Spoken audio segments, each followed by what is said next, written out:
Hello, I'm Philip Stoughton. I'm at Apex 2024 and I'm on the booth of Co-Young. I'm joined by Chris from Worthington Assembly. Chris, thanks for joining me. You're the CTO, so we're going to get a little bit technical. But first of all, let's start by introducing Worthington Assembly to anybody that doesn't know the company. Sure, we're a small contract manufacturer in New England, about 40 people.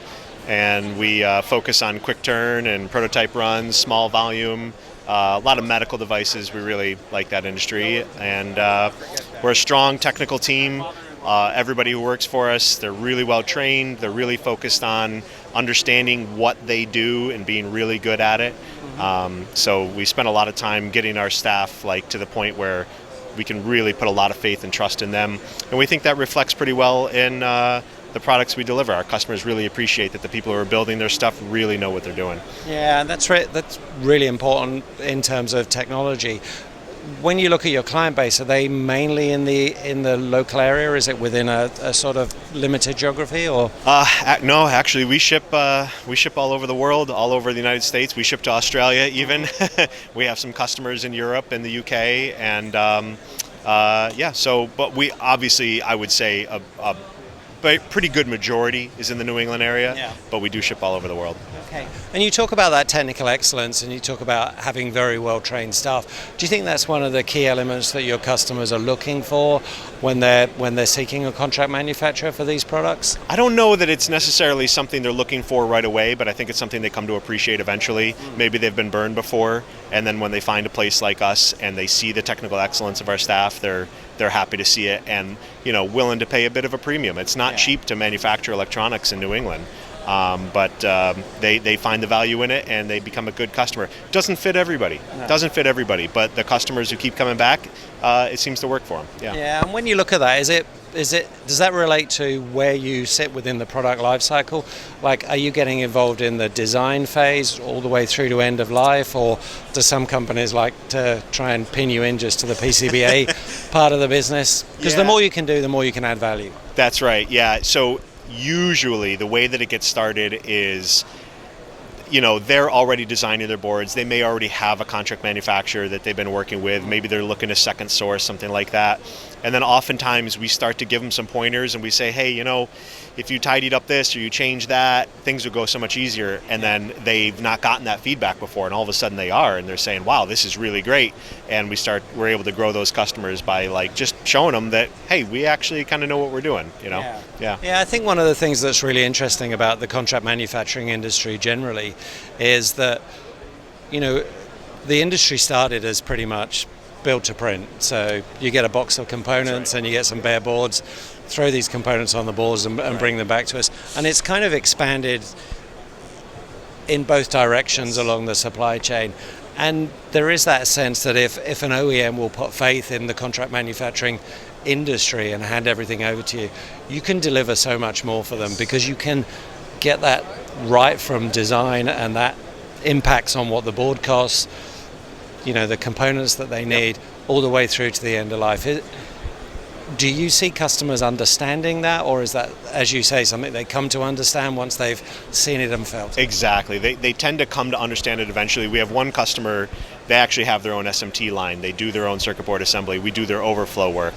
And when they first came to us and they were showing us, this is how we build things and this is how we do things, we're looking at it going, how long have you guys been building these?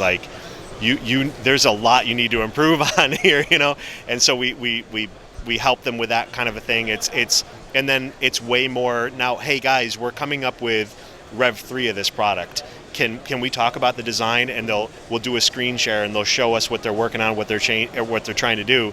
And we'll tell them this is great, everything's great, just change this one little thing, because they've learned now. They've gotten the feedback from us. They're doing it really well themselves the first time for the most part, but maybe there's just one little change that we know will improve the manufacturability of the product. So so eventually they don't know it right away, but they come to learn it over time. Yeah, that makes sense. And it's not just about the technical side of the design, it's also about the supply chain. How much thought is given to obsolescence, about challenges with respect to supply chain, how you might be able to fit a different alternative component if you need to? Yeah, so largely I'm going to be involved a lot in like how do we build it. I'm going to be me personally, I'm going to be less involved in the supply chain side of things. When does something go end of life?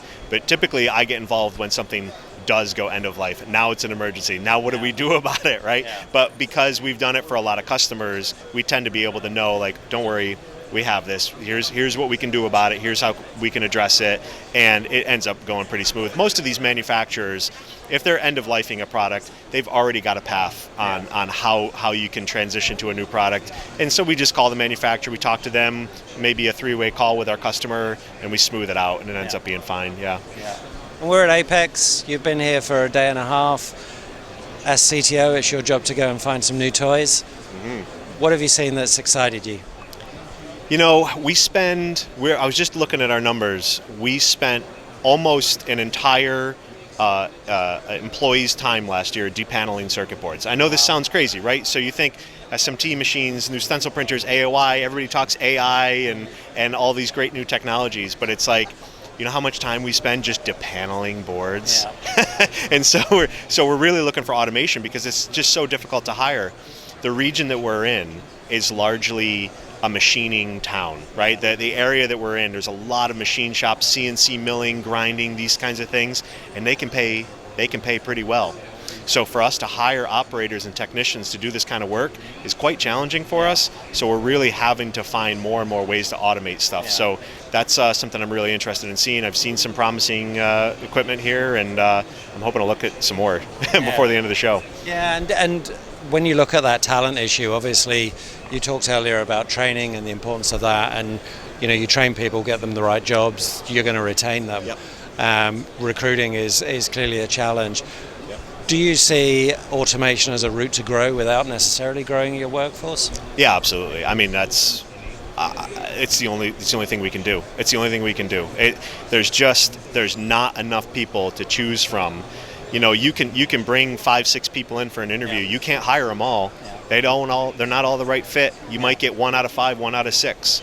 And so when you already have a small pool and the only people that fit is maybe 1 out of 5 in that small pool, you got to look to automation to be able to continue to deliver to your customers. Otherwise, your customers are growing, and we can't grow with them. Yeah. They're going to go somewhere else. Yeah, and is some of that software automation as well as hardware automation? Yeah, absolutely. It's constant. It's a little bit of finding vendors here at the show that can provide solutions, a little bit of building it ourselves.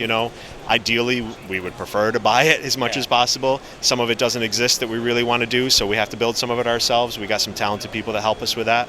But yeah, software, when you talk about lean manufacturing is not just how can we get the part on the board as efficiently as possible. It's everything that leads up to the point where the parts come in the building too. So yeah, you've got to integrate software into your lean manufacturing journey. Yeah, and you've got to take that holistic approach. That's right. You mentioned AI. 5 years ago, everybody had Industry 4.0 on their booth. Yeah.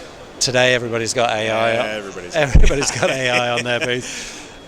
Is there anything that is really delivering with AI, or is it a waiting game and figuring out where the potential savings are? That's a really great question. I think the AI experts in this world aren't quite sure what to use it for yet, right? Where we're seeing it is we're talking about software. It's obvious the first use case for AI is going to be in software. How can they apply that to other digital manufacturing tools? So for example, an AOI machine, for example, or an SPI machine, that is a digital manufacturing tool. It's not doing any physical changes to the product. It's taking pictures. How can AI, which is natively digital, apply itself to AOI and SPI? That I kind of see that as being the first place where it's going to have an impact, and that's kind of like what I'm keeping my eye on and trying to see if somebody's making some big strides there. Do I see it yet? I haven't seen it yet, but I have to imagine it's around the corner, because using LLMs and ChatGPT and Copilot and things like that myself, it blows me away how powerful it is, and how can we use that to some of this stuff? It's got to be possible. It's got to be possible. It's got to be possible, and I think, like you say, that co-pilot relationship with AI is really important. Really well-trained staff, you can actually make their jobs more interesting and actually leverage AI for them to become more productive, and that's the smart way to do it. The the idea is not necessarily to reduce your workforce, but it's to grow your business without necessarily increasing your workforce at the same rate. I want to give you pay them more. Yeah, absolutely. I want to give you the opportunity to plug your own podcast. Sure.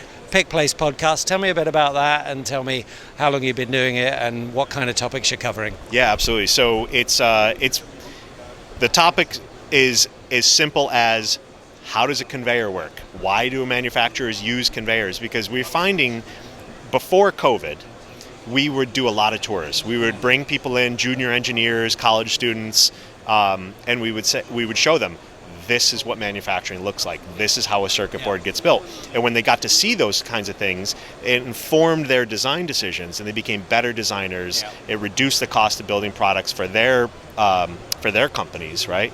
And then COVID hit. No more tours. So we decided to start to do the podcast during COVID 2020. And again, how do you explain something like a stencil printer over an audio-only medium? It was tricky to figure out how to do that. We don't have the budget to do video and to be recording and editing all these things. So we like to talk about the whole manufacturing process. We bring in industry experts to talk about maybe a particular thing. We had IPC, we had John Mitchell, Dr. John W. Mitchell on our show.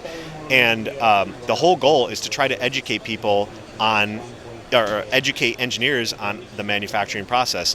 What we're finding, though, is that a lot of people in the manufacturing industry have really latched onto it and enjoyed it. So when they do new hires, they're telling people, hey, listen to these episodes of this podcast and it'll bring you up to speed much quicker. And we're doing the same thing with our own employees. When we have new hires, we say, hey, listen to these episodes, you'll understand our whole process so much faster, rather than take you a couple years before you get a holistic idea of how a circuit board gets built. You can learn it a lot quicker. So it's been great. We did a meetup here at the show. It was a lot of fun. We're hoping to do some more next year, but I'm having fun with it. It's not something I'm spending a ton of time on, but we're seeing some interest, and I'm glad it exists. Yeah, no, it sounds like you're enjoying it, and it sounds like it is a nice communication tool internally. It's a nice communication tool externally, and it's turning into a training resource that you can use as well. So really valuable. We'll put a connection in the show notes, but it's Pick Place Podcast. They can just search for that on Spotify or wherever they get their podcasts. Absolutely. Chris, thanks for talking to me. Always a pleasure. We'll chat again soon. Thanks for having me. Thank you.